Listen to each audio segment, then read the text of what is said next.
Hey guys, what's up? Welcome back to the channel. It's Cynicalex, and today I want to talk about the top 10 must-buy uniforms, but not really. I want to talk about uniforms. I want to give you multiple lists of the best uniforms, but I realize that it's always difficult to make these lists because every uniform is good, and I talked about this in a different way when I talked about the top 10 must-skip uniforms. But a couple of things that I want to sort of get across to you before we start these sort of mini lists that are not quite yet 10, but you add them up and it's more than 10.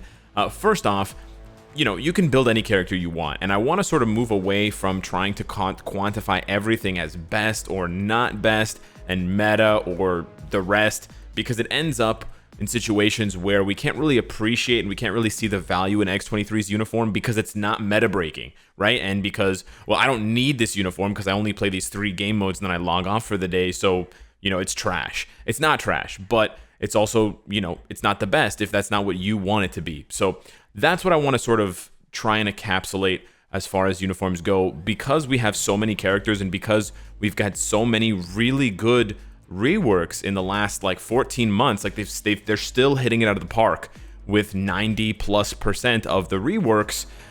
You really can play with whoever you want, right? You can do stage 99 of World Boss or whatever your limit is with so many characters. You are not forced to use character A or character B or character C anymore. You literally have 50, 60, 70, 80, 90, 100 different characters that can really get the job done for you. Sure, there's still a lot of characters that need to be reworked or whatever. Yeah, absolutely.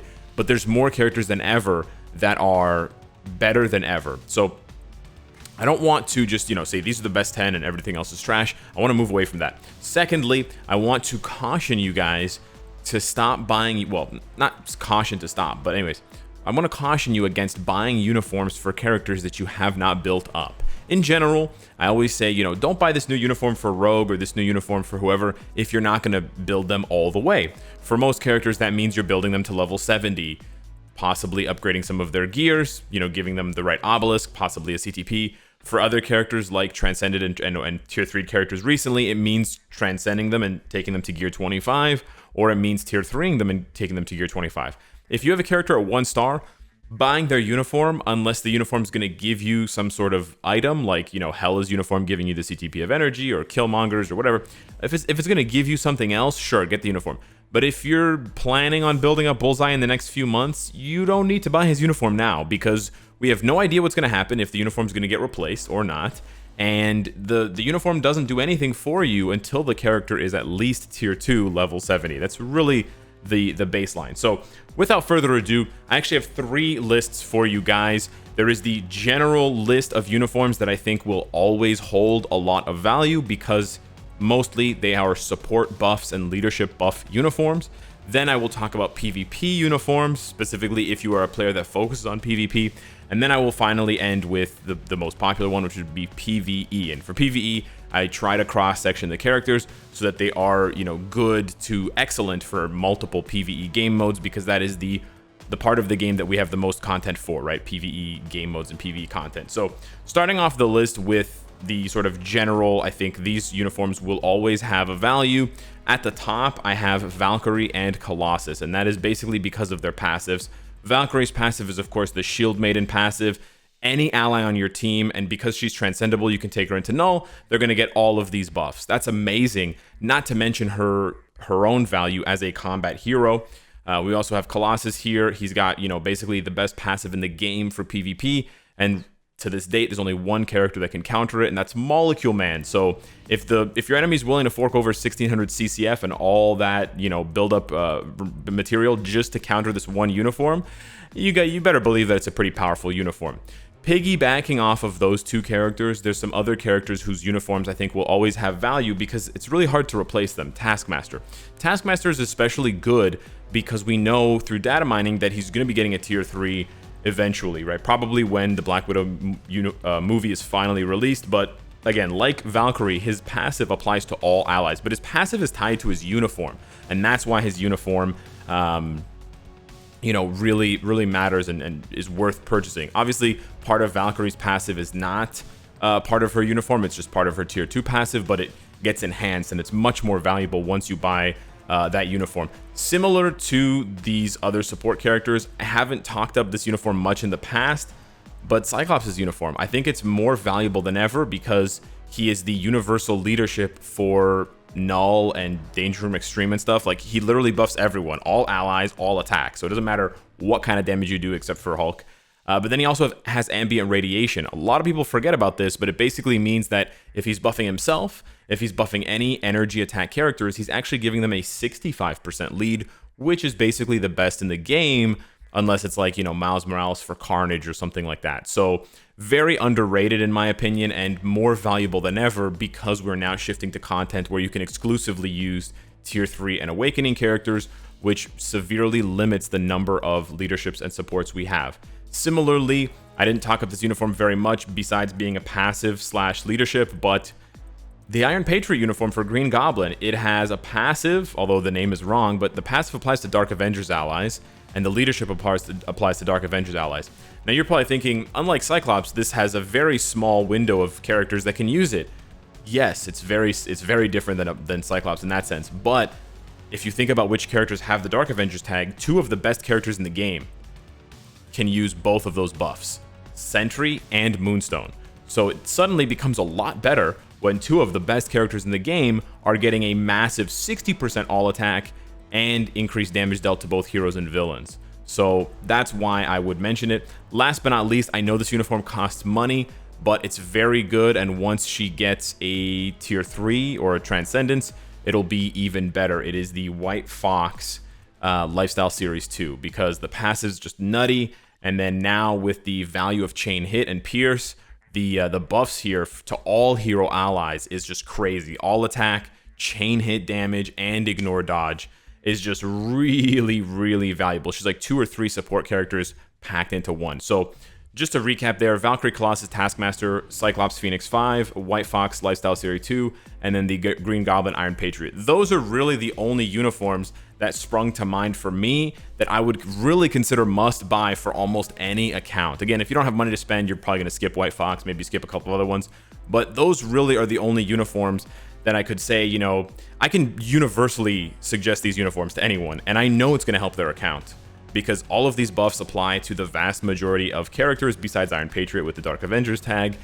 So really, I can't justify saying other uniforms for other really strong PvE characters, because even though they're good uniforms, you know, it's subjective. If you just don't want to build up Doctor Strange for whatever reason, if you just don't like his playstyle, you just don't like him as a character, then the spacesuit is not good for you, and it's not a must-buy. So that's why I made 3 lists. The second list here we're jumping into is PvP. So if you are a PvP-focused account, if you really take PvP seriously, whether it's Timeline Battle or Alliance Conquest or both, I believe these 5 uniforms are basically a must-buy for you. It might be a little bit obvious. I also tried not to you know, overlap a little bit, but there is one character that overlaps. But first of all, we've got Silver Surfer Black, pretty obvious, just one of the best PvP characters in the game still.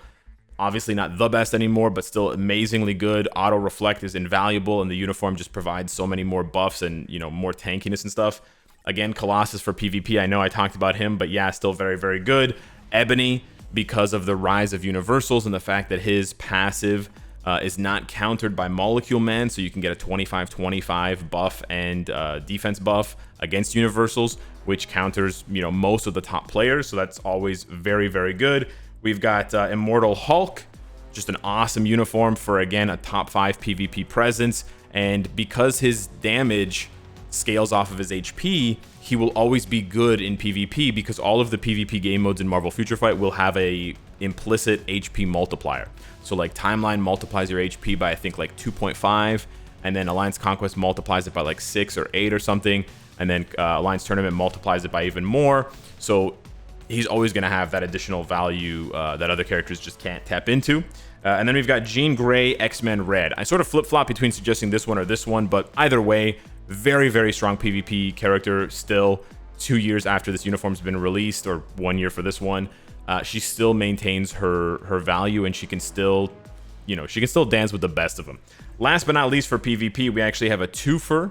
That's right, a twofer. I'm suggesting both Black Widow Snowsuit and Rogue Excalibur. I think these are really good entry-level PvP uniforms for players who aren't yet ready to, you know, invest all of the materials needed for getting Jean to tier 3 or Silver Surfer to tier 3, because most of the characters that I mentioned for PvP, besides the ones that don't need uniforms yet, like Sentry, Null, Molecule Man, or don't have uniforms yet, you know, if you can't invest in those characters and you don't have those characters, then you're looking at 800 CCF tier 3 characters or transcended characters that you can take into PvP, and Rogue and Black Widow are the best options besides Immortal Hulk for that, so they deserve to be on the list. You know, a little bit behind him, but still there on the list. So just to recap for PvP, I think the must-buy uniforms are Silver Surfer Black, Colossus Phoenix 5, Ebony Maw with the Infinity War, Jean Grey, you sort of take your pick. There's honestly pros for both. I am leaning towards the Blast uniform, but yeah. We've got Immortal Hulk, and then we've got Thank You But No Thank You. Not Thank You But No Thank You. We've got Rogue, Excalibur, and Black Widow white snowsuit. Last but not least, for all my PvE players, there's a ton of uniforms that you can suggest that are going to be amazing for World Boss Null, Squad Battle, ABX, Galactus. There's really a ton. So I wanted to hit the most popular and best uniforms for multiple game modes. So first up on the docket, we have Moon Knight, Mr. Knight. Just amazing for ABX, very good for Squad Battle, very good for World Boss. He can do one-shots, but he can also do full stage clears at 99.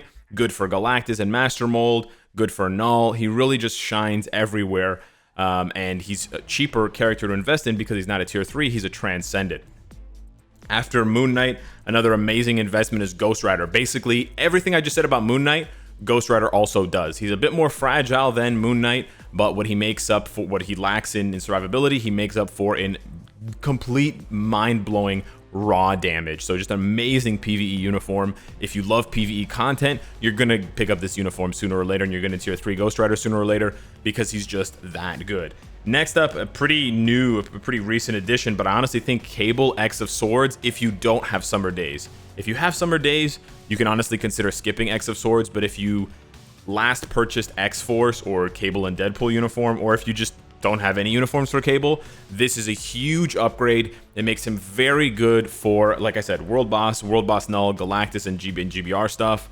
ABX, he's fantastic for that, although he lacks Paralysis and Burn. And then he's not bad at all for Squad Battle, so he really has a lot going for him.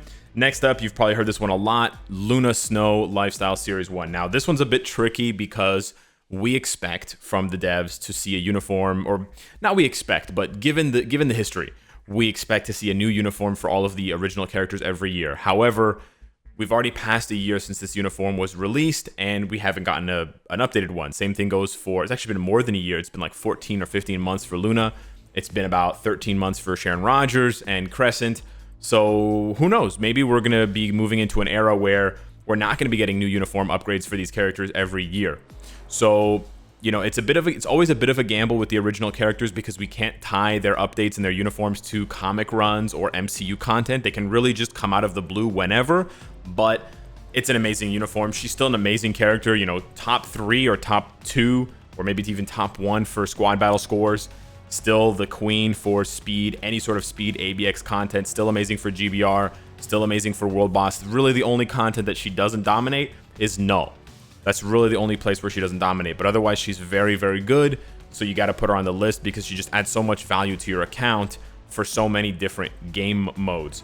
Lastly here, this one was a little bit tough to pin down a 5th option. There's a ton of options. Honorable mention, of course, to Venom and Sharon Rogers, but I'm pretty sure everybody buys those uniforms for the Healing Striker and for the huge burst damage, raw damage. Not going to talk about them.